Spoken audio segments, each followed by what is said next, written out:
about a month ago, I had someone ask me to do a cup with the Bridgerton colors, and they wanted leopard. And I couldn't figure out exactly how to do it. So I had this gray leopard from 95vinyl.com, and I thought that would be so cool to kind of do a contrast with the gold and the silver and the white and all of that. And so I really love the way it came out. But when Becky asked me to do something for the Outlaw glitters for this month's group, I knew exactly what I was going to do. So I got this vinyl from the 95 vinyl as well, and it has just these awesome kind of 90s purple and orange and teal, and the colors that she came up with were all kind of a drink. She kind of named them all after drinks, and so I thought, you know what, they will go perfect with that color. The teal, the purple, and that orangey color was going to go perfect for this, and I just absolutely love the way this turned out. So as you can see there, I was prepping my box. I was writing down what I was doing with that particular cup, putting the lid in, and now we get into cleaning it and prepping it for the vinyl. So I've done this a lot of times, but I just take acetone and alcohol and clean it off with a coffee filter, wipe it down, and that's it. I don't do any kind of sanding, especially for vinyl. It's really not necessary. As long as you get the dirt particles and kind of keep it a clean, decent surface, the vinyl will stick just fine. So like I was saying, she did a whole kind of drink theme with this. The orange is Bellini, the purple is Purple O, the tealy green kind of color is Hawaiian, and then there is a Mojito and a Cosmo, and then something that's a chunky, and it's the rocks. It's called rocks, and you can actually put the rocks with any one of these colors and instantly get a chunky, and it is so awesome. She did not actually have that concept when she sent these to me. It wasn't until after she got everything settled that she put the rocks in there, and oh man, I would have had so much fun with that. But this set is really beautiful. Her daughter designed it. It's just gorgeous pastel colors. So anyways, you should go and try to grab it before it's gone. If you follow me at all, you have seen me wrap plenty of tumblers with vinyl, and this is no different. I use the whole sheet. I keep the backing on there, and then I just use my two little Cricut rolls that I tape together and let it kind of roll around the edge there, roll around, putting all the vinyl on there. I use my squeegee to make sure that I don't get bubbles and creases or anything like that, and it's the same as I've always done. It's the same I'm sure that you've done. Nothing different here. And when I make it all the way to the other side, I just cut off that end piece just to have a little bit extra in case I ever need it. And then I find my little crease there where they overlap, and then I'm gonna slice that end piece off and give me a straight line down the back. And this is such a chaotic kind of print that it doesn't really matter. I'm not trying to line it up or anything because there's really no way to do that, and it doesn't really matter because it's all kind of all over the place anyway. So in something like this, you don't have to worry about that. Then I trimmed up the top, and then we will work on the bottom.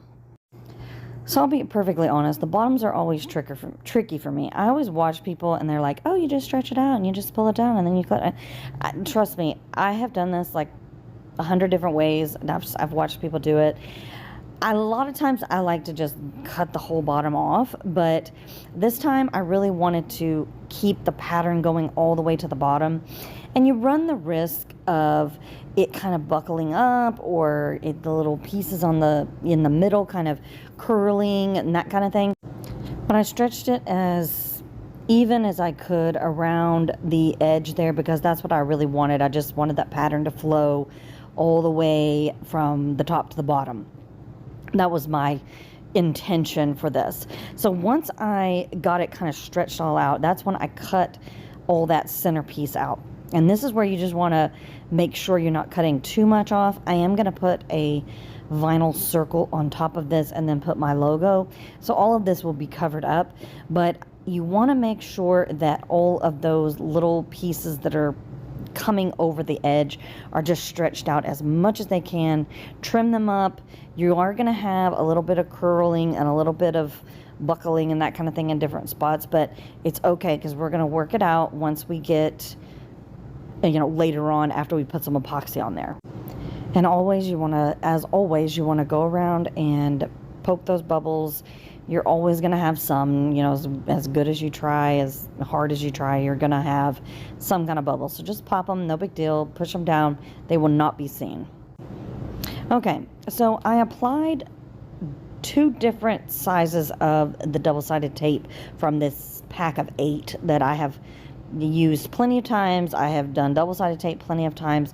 I'll link a couple of videos down below so you can see those videos if you want to go see a more extensive, you know, look at how you go about doing the double-sided tape. But it's fairly easy. You take the backing off, or the cover off, pour the glitter, and then we are going to rub it in. I just kind of try to rub it so that it gets all around the whole, you know, in all the little tape particles. And then I just run over it again to make sure that all the glitter has gotten on there, or every little piece, nothing was missed, I guess I should say. And so you just continue that down the road. Now, what I was doing here, this is totally optional, but I was doing the purple on the top and the purple on the bottom. And then I was doing the orange under that, and then the orange on top of the purple. And then I did the 2 center pieces in that teal color. Now, I'm kind of OCD, so it was kind of strange to do this because I actually didn't mean to do it that way. When I first did the first one that I showed you, I was like, oh yeah, I'll do small and big and small and big. And then I realized that I was using 3 colors and I was going to be off on the 2 colors were going to be the same in the middle. But I said, just go with it. It's going to be cool. It will look cool. It will not, you know. And so as hard as it was for me, I just went with it. But it's totally up to you if you just wanted to go one color down the way. But I just kind of stuck with that same look because I wanted to mimic that first cup with this cup so that it kind of have 2 different styles that you could go with this look. Anyways, back to the task at hand. So you just remove that white piece on top of the double-sided tape, and then it reveals the sticky part there, and you just glitter, rub it down, and you continue on the rest of the cup. So I'm going to be perfectly honest. I put my camera up, I set record, and I did a layer of Mod Podge on each and every one of these lines. I do not have that video because for some reason it did not record. So I do not have that video. So what I decided to do was another layer of Mod Podge. Now, I do not mind it being a little see-through. Like, it does not bother me at all. So that one layer was going to be perfectly fine for me. But if you wanted to make it a little bit deeper and darker, you could definitely add another layer. The only thing that I caution you is that it did make it a little bit more thick than I would have preferred, but for sake of teaching and showing, I wanted to make sure that you actually saw the process. So it is totally your aesthetic. It's going to be up to you if you decide to do an extra layer depending on the glitter that you use. If you use this glitter, it's a little more iridescent, transparent kind of colors, which they're absolutely gorgeous, and they all reflect kind of that tealy and gold kind of colors. It's really pretty. But I would just be cautious because it can get really thick, those layers. So, you know, it's your own, you know, discretion, I guess I should say. But I wanted to make sure that you got to see the process of Mod Podging these stripes, that you can do that to make it a little bit deeper and more colorful. So I used this size brush here because I knew I was going to be going from big to small. So I kind of used a size that would fit perfect on the smaller stripes, but then it also kind of helped because it was like half and half of going from one side to the other with the bigger stripes. But I would just say, just take your time. Anything like this type of process, you just want to take your time. It's going to help you in the long run. You're going to have fewer mistakes, fewer mess ups that you have to try to clean up or clear up or wipe off or whatever. So just take your time. It will help you. I just got a little cup there and put my Mod Podge in there, and I just dipped it in, and I just made sure that I was staying on one side or the other edge and as smooth as I could, so that the glitter wasn't, so I wasn't getting glue outside of that line, so that I would get, obviously the glitter would stick to that glue. And so I knew I was going to be putting vinyl stripes, but you just want to make sure you don't have just a complete mess on either side of that stripe. So this is the first layer of epoxy, and before this I took it outside and I used my Polycrylic spray from Minwax, and I will link that down below.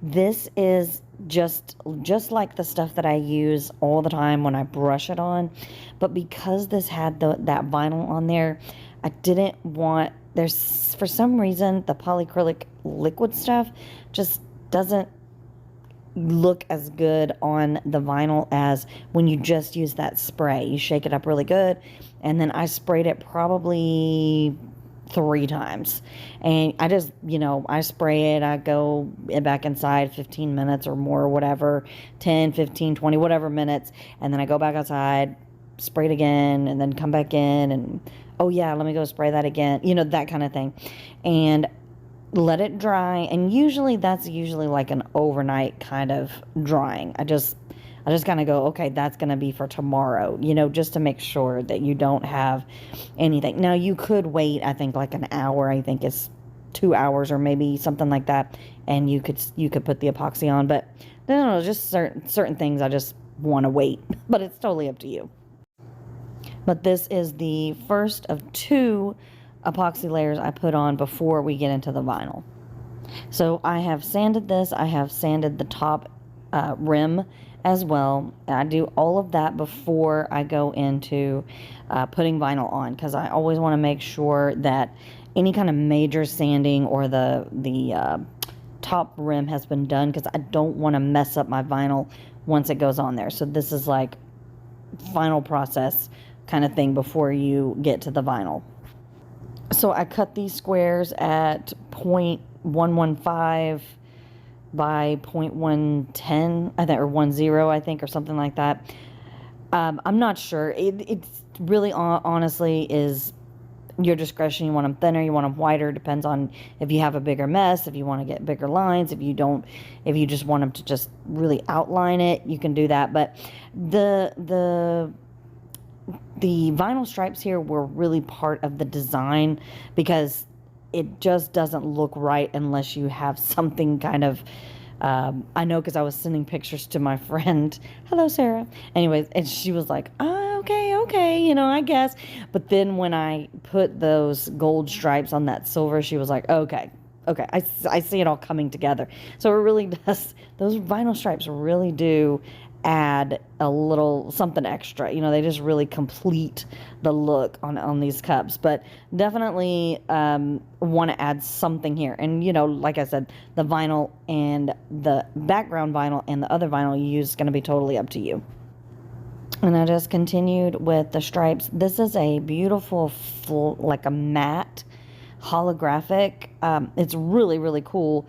And I just didn't want, there is a gray in this color, in this vinyl. In the background, there's kind of a gray that kind of splotches through, but I didn't want it to be like really bright, because everything else was so bright, but this has that holographicness to it as well.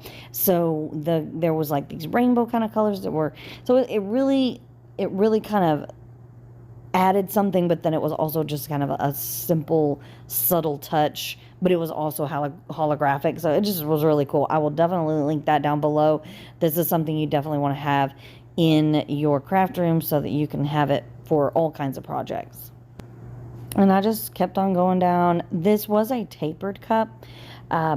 And so you just want to be careful with your stripes, you know, before and during this. You just want to make sure that you kind of have that even look going all the way around. But it is going to kind of, they are going to kind of go up and down a little bit because of that tapered look.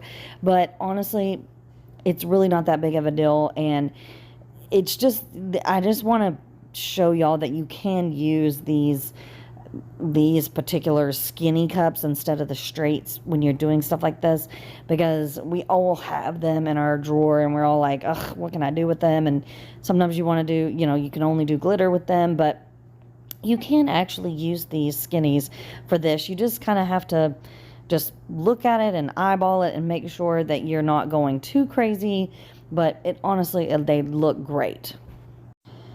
So I took a Dremel and did that bottom part there and got it kind of smooth a little bit and sanded it down. And then I put that piece of a circle, like at 2.7, I think I cut it at. And then I did my, my logo on top of that.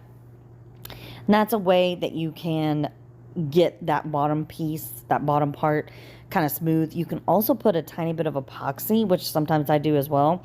If it's just a little bit too kind of crazy with the vinyl, I'll just put a little bit of epoxy and just kind of even it out, and that works out awesome as well. And that is in my Galaxy, Milky Way Galaxy. I did that as well because it was like a big cutout at the bottom of the cup.